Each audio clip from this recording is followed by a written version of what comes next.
повертаємося у студію програми «Саба». Мене звати Єлизавета Цареградська. Продовжуємо наш інформаційний ранок і вирішили у цей понеділок дещо поговорити про культуру, зокрема про кримсько-татарську культуру. І до нас у гості завітав засновник гурту «Шатур-Гудур» Джеміль Мамутов. Селям алейкум, Джеміль. Дуже раді ми тебе вітати. Зрозуміло, що для кримсько-татарської аудиторії, напевно, не варто там сильно пояснювати, хто ви є такі, але кримсько-татарський етно-панк-рок-гурт. От мене зацікавила сама назва. Спочатку поясни, чому етно, чому панк, тому що, мені здається, у свідомості там, пересічного громадянина це дещо непоєднувані речі.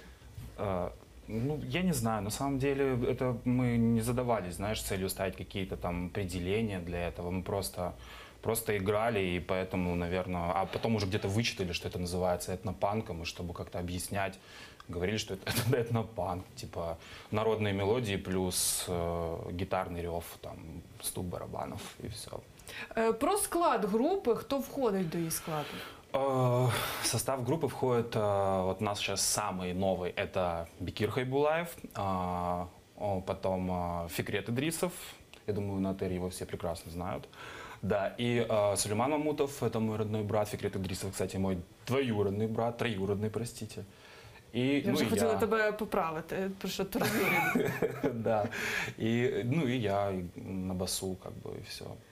Гурт існує вже 10 років, але я знаю, що у вас вийшов не так давно лише один альбом. З чим це пов'язано? Ну, это связано в первую очередь с тем, что мы сами не знали, что мы хотим, и просто, как, так сказать, щенки слепые, да, тыкались носом, что нам вообще нужно, и вообще нужно ли нам записывать.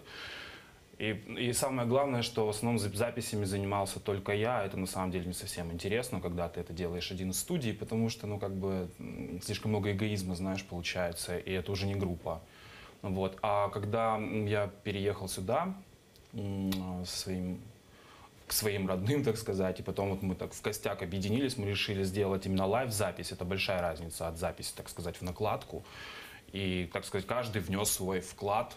И получилось, мне кажется, ну меня это устроило, и я посчитал, что вот это уже можно давать, как бы, ну, послушать кому-то. А розкажи більше, от, власне, цікаво всередині, як це все відбувається. Тобто ти пишеш музику, хтось має писати тексти, або ви берете народні пісні. Тобто оце розподілення обов'язків у групі, воно взагалі існує? На самом деле нет, я наоборот всегда призываю ребят быть, ну, как бы, более активным. Я думаю, из этих слов ты поняла, что, как бы, да, не то, что они пассивные, но просто как-то вот так. Вот. И, ну, просто, да, так получилось, что я делаю музыку, как бы, а тексты мы выбираем...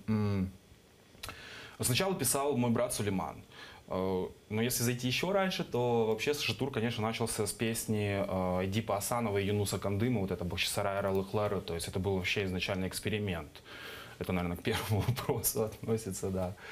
И, ну, а по итогу, как бы, я так понимаю, сейчас, ну, времени немного на вот эти написания, да, так сказать, богемские вещи всякие там.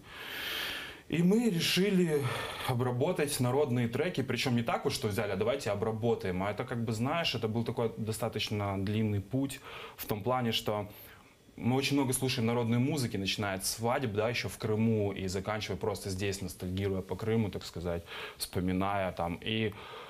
Я открыл один такой интересный момент, что, оказывается, не только на примере крымско-татарской музыки, а вся современная музыка, это вообще, оно все выходит из народного. И если ты начинаешь делать, особенно это в Ракешнике почему-то, вот мне так показалось, что очень видно, знаешь, то есть там какие-нибудь песни народные, «Аки Чешме», она очень сильно похожа на песню «Let It Be» Beatles, или «No Woman, No Cry» Боба Марли, там, например, знаешь, то есть... Это если придавать, там, вглубляться в эти музыкальные все тонкости. Ну, певна циклічність, це так само, як і з модою, це скрізь є. Да. Зокрема, про внесок я хочу сказати, ну, це суто моє таке відчуття, тому що я неодноразово була на репетиціях і хочу сказати, що я була присутня, коли ви вашу нову пісню тільки вчили, я так розумію, ви принесли її, «Лугат» вона називається. І дуже цікаво, як хлопці дійсно вже в процесі, тобто в тебе є якась основна ідея, а далі вже кожен з них робить свої внески, пропозиції і дійсно виходить дещо спільне таке і ціле. Тому я зараз пропоную послухати, в нас є шматочок цієї пісні. Прошу.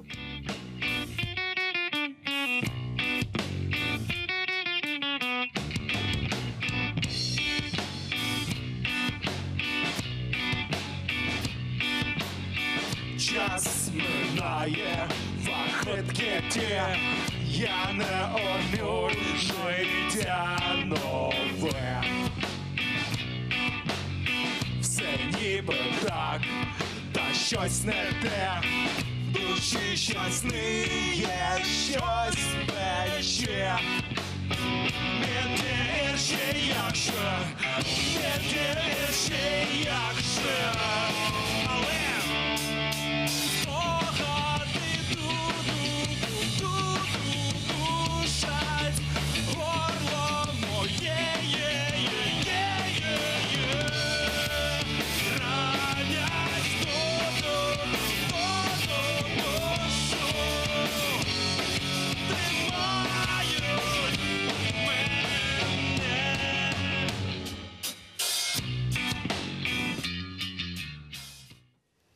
Ось, ну це, власне, ваша остання нова пісня «Лугат». Розкажи про неї, що значить назва і, власне, як з'явилася ідея. Вообще, на самом деле, она очень такая многосторонняя, потому что изначально хотелось сделать песню.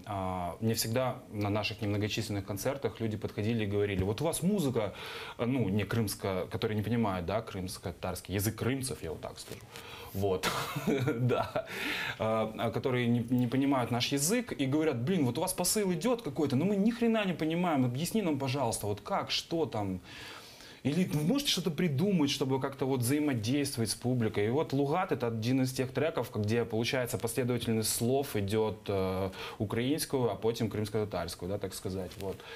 А сама тема песни, она навеяна, не поверите, Егором Летовым песней «Моя оборона». Там у него есть, да, «В горле сопят горло, комья воспоминаний». Мне кажется, это очень такое вот сильное сравнение, знаешь, когда вот действительно в горле сопят комья воспоминаний, что аж вот тяжело дышать. Ну и это в целом рассказывает о вот всей нынешней ситуации. Не знаю, заложниками мы оказались ее или как, вот видишь, мы потихоньку. Ви, зокрема, виступаєте не тільки у Києві, також Україна, Львів, Захід Фест, так, ви досить часто там. Ну, Захід Фест, ні, ми там не були. Ви не були там? Ні. Бачите, я помилилася. Ну, власне, я знаю точно, що ви були і в інших містах. Розкажи, як сприймають, власне, кримсько-татарську музику українці саме? Чи є попит? Да, на самом деле удивительно. То есть, знаешь, мы как бы опять-таки всегда выходим на сцену в неком, ну не то что страхе, нам, конечно, на самом деле немного пофиг, но не хотелось бы, так сказать, кидать непотреб в ухо людей, как бы. И все-таки, конечно, всегда интересно, там, несмотря на то, что там панки, не панки, но вот эта реакция. И, конечно, удивляет на самом деле, когда люди, не понимая текстов, там, очень тепло встречают там аплодисментами, танцами, знаєш. І я живий приклад тому що я прекрасно пам'ятаю перший ваш концерт, куди я прийшла геть не розуміючи, про що йдеться, але мені дуже сильно сподобалось. І в першу чергу ваша енергетика, яка від вас іде, це не реклама, це дійсно так. І мені цікаво, от таким чином співаєте народних пісень кримсько-татарської. Тобто, як тобі здається, це є ефективним, наприклад, у просуванні кримсько-татарської мови серед молоді саме? І на твою думку, чи достатньо говорять молоді кримські татари своєю рідною мовою в оточенні? Ну, конечно же, недостатньо. Во-первых, это я и про себя могу сказать. Это очень сильная проблема, потому что наши мысли русифицированы. Мы живем в среде, то есть, например, крымским татарам в Турции, я думаю, им гораздо проще в этом плане. Это вот очень такая тонкая тема, знаешь. То есть моя, на самом деле, может это глупо или что, но мечта действительно научиться думать на крымско-татарском, но я не знаю, как это сделать. Как бы, да, даже знаю там какие-то слова, там, просто когда, ну, и я не знаю, как вот это можно сделать, вот, по-настоящему думать, знаешь, то есть не замещая, вот. Ну, конечно же, средой в первую очередь, то есть окружающей средой, как бы и рождением. То есть мне, например, мать говорила, что я до там 2-3 лет разговаривал либо на крымско-татарском, либо на узбекском. Я в Ташкенте родился.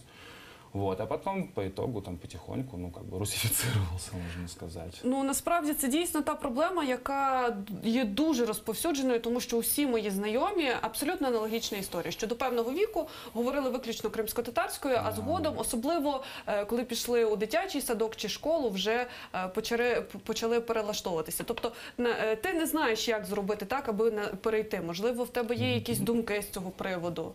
Ну, это дело в социализации, в первую, наверное, скорее всего, ну, мы лично я, скорее всего, уже никогда, знаешь, этого не произойдет. Либо если в один момент все резко заставят себя разговаривать на крымско-татарском языке и просто не будет другого выбора. Вот не так, что там, как вот я сейчас с тобой, да, вот.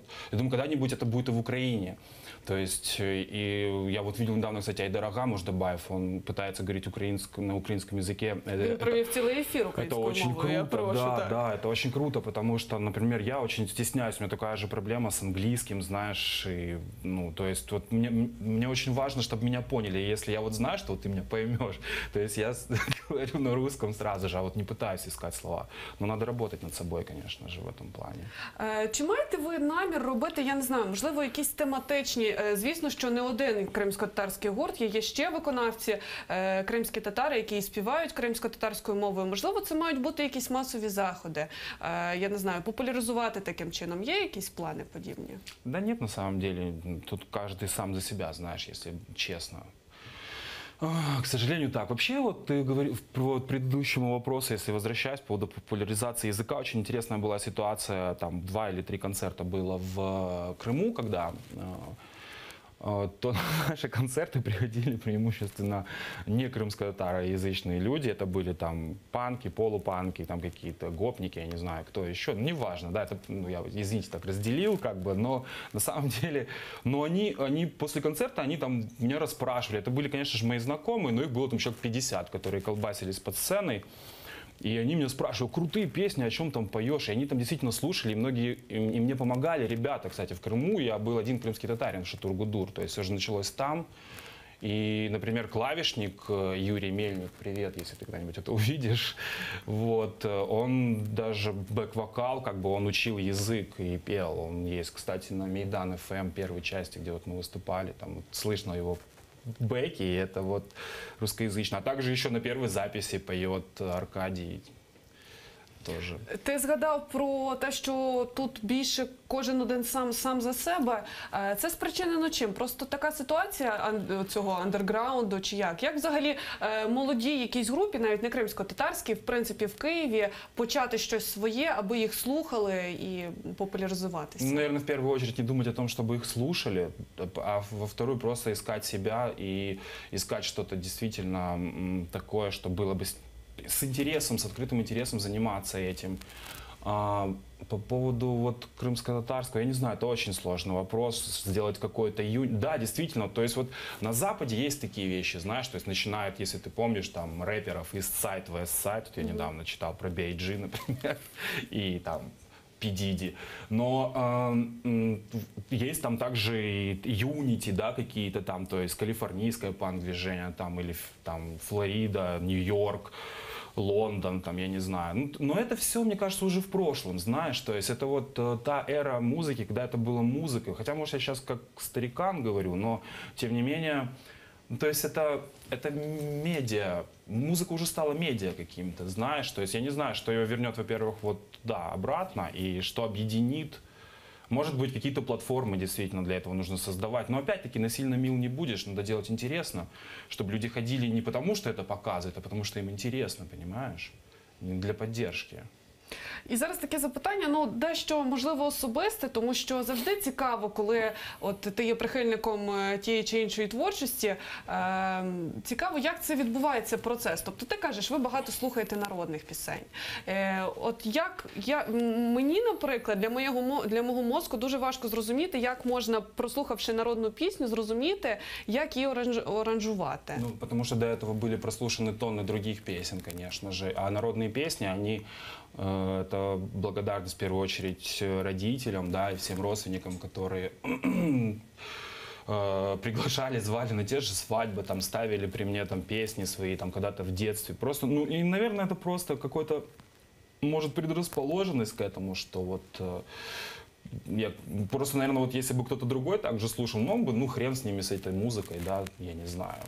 А я вот втянулся в это, то есть этот момент действительно странный. И главное желание делать. Просто, понимаешь, видимо, когда ты переслушаешь много музыки, наступает такой момент, когда, о, давай, может, ты тоже попробуешь это такое вот. А які творчі плани, Джеме, на найближче майбутнє? Плани, на найближче Можливо, майбутнє. альбом або ще одна нова пісня? Вообще, давай, да, вообще, на самом деле, да, есть. Кстати, да, есть уже наброски на одну песню, но там уже музыка мне не нравится, надо все переделывать. Но тема по поводу...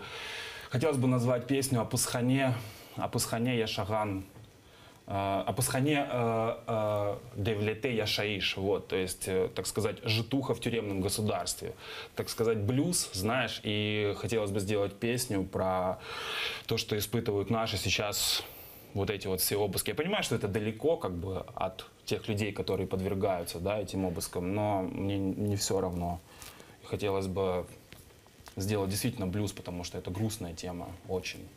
Но с ней нельзя мириться, как бы и это надо как-то это оставить для себя, хотя бы в памяти, там, что-то на это накрутить. І перед тим, як ми послухаємо ще одну вашу пісню, хочеться попитати, де можна слухати вас, власне? Мы пока выложились только на iCloud, там были варианты выложиться на iTunes, еще куда-то. Ну, не знаю, мы не занимаемся менеджерством, то есть кто хочет, то нас найдет. Вот недавно мне написал брат жены моего брата, вот, и сказал, то я вот то-то, то-то, типа, не могу нигде достать. Я говорю, да вот, пожалуйста, на, то есть ищите меня, я вам все скину, если интересно, это не сложно. Супер. Джеміль Мамотов. Зараз я пропоную подивитися власне відео, послухати музику. Прошу, відео.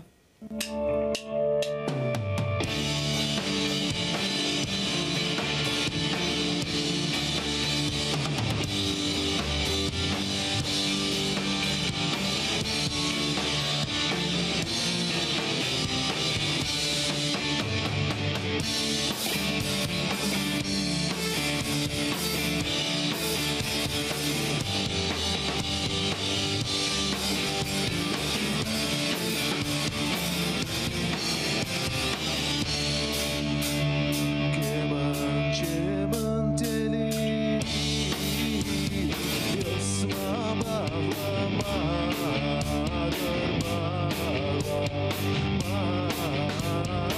Yosma bağlamadır bağlama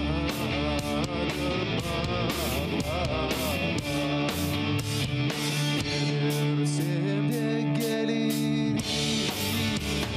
Yosma benim için ağlama Yosma ağlama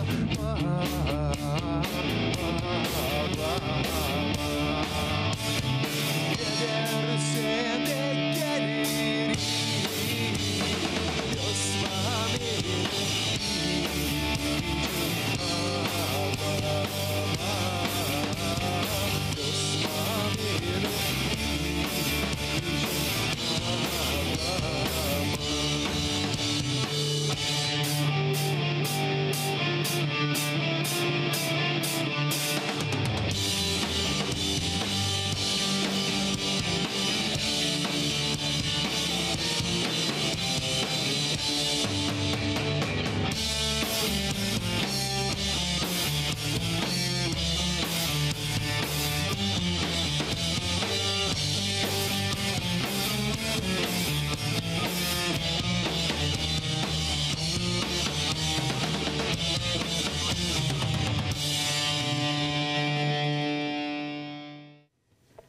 Ось таку пісню ми послухали. Йосмам, щойно мені Джем розповів, що насправді це досить така трагічна пісня Да, это народная песня, да. про кохану людину. Ну, власне, про це ми встигли поговорити з тобою. Чоксаул, що прийшов до нас, Джеме.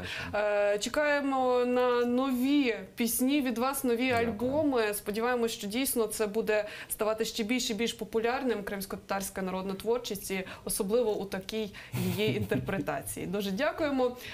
Власне, це все, про що ми встигли поговорити сьогодні. Я прощаюся з вами до завтра. Інформаційну картину дня ви будете знати, дивлячись телеканал ЕТР.